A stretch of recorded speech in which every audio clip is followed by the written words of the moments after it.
Praise the lord. ఈరోజు దేవుని వాక్యము ద్వితీయోపదేశకాండము 15వ అధ్యాయము 6వ వచనము. అనేక జనములను ఏలుదువు గాని వారు నిన్ను ఏలరు. మరి అనేక జనములను మనము ఏలాలంటే ఎలా ఉండాలి? ఎలా ఉండేదాన్ని బట్టి మనము వాళ్ళని ఏలేవారంగా ఉంటాము అని చూస్తే 5వ వచనంలో, నేడు నేను నీకు ఆజ్ఞాపించుచున్న ఈ ఆజ్ఞలన్నిటినీ అనుసరించి నడుచుకున్నటకు నీ దేవుడని యెహోవా మాటను జాగ్రత్తగా వినిన ఎడలా ఉంటుంది.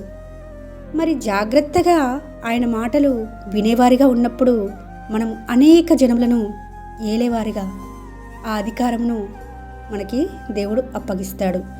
రాజుల యాజక సమూహంలో సమకూర్చబడుతూ వచ్చినాము. మనం కూడా ఏలాలని దేవుడు ఆశిస్తున్నాడు. మరి ఆయన మాట శ్రద్ధగా అంటే జాగ్రత్తగా వినగలుగుతున్నామా? ఆయన మాట ప్రకారం జీవించగలుగుతున్నామా? అలా చేసినప్పుడు మాత్రమే మన పైన అధికారులు ఉండరు, అంటే మనల్ని ఎవ్వరు ఏలరు, కానీ మనమే అనేక జనములను ఏలేవారిగా, అధికారులుగా, అధిపతులుగా దేవుడు మనల్ని నిలబెడతాడు.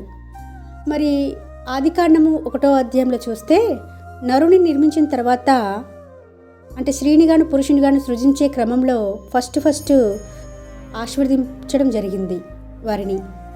మీరు ఫలించి అభివృద్ధి పొంది భూమిని నిండించి విస్తరించి భూమి మీద ఉన్న ప్రతి దాన్ని మీరు ఏలండి అని ఆశీర్వదించాడు. అంటే మనకి అధికారం అప్పగించబడుతూ వచ్చింది.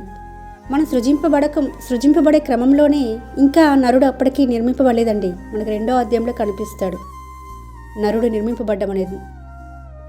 అయితే 1వ అధ్యాయంలోనే నరుని పట్ల దేవునికి ఒక గొప్ప ప్రణాళిక ఉన్నట్లుగా మనకు కనిపిస్తూ ఉంటుంది. అంటే మనము ఏలాలని, ఆ రాజరికాన్ని, ఆ ఆధిపత్యాన్ని, ఆ అధికారాన్ని దేవుడు మనకు అప్పగించడానికి సిద్ధంగా ఉన్నాడు.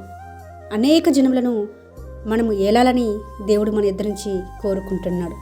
ఏలుబడి చేసేవాళ్ళు ఎలా పడితే అలా ఉండడానికి అవకాశం ఉండదండి. ఎంతోమందికి మనము ఆదర్శంగా ఉండాలని దేవుడు కోరుకుంటున్నాడు. అనేక జనములను ఏలేవారిగా మనం ఉండాలంటే మనలో తప్పులు ఉండకూడదు. మన మనసాక్షి కూడా మన మీద దోషారోపణ చేయకూడదు. దేవుని మాటను మనం జాగ్రత్తగా వినినప్పుడు, ఆయన ఆజ్ఞలన్నింటి ప్రకారము నడుచుకున్నప్పుడు మనల్ని అధికారిగా నియమిస్తాడు. ఆ రాజరికాన్ని మనకి అప్పగిస్తాడు. అనేక జనములను మనము ఏలేవారిగా ఉంటామని ప్రభుపేట మనవి చేసుకుంటూ మీ సహోదరి ఎలిజబెత్ రాణి.